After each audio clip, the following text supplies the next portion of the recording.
बाई तोरो भारी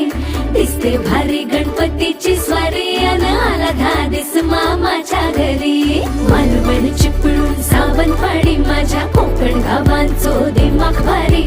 दिसते भारी गणपतीची स्वारी माझ्या कोकणा वाटे तुम्ही वलवा गाडी धमाधमान हाका गाडी माझ्या कोकणचो रस्तो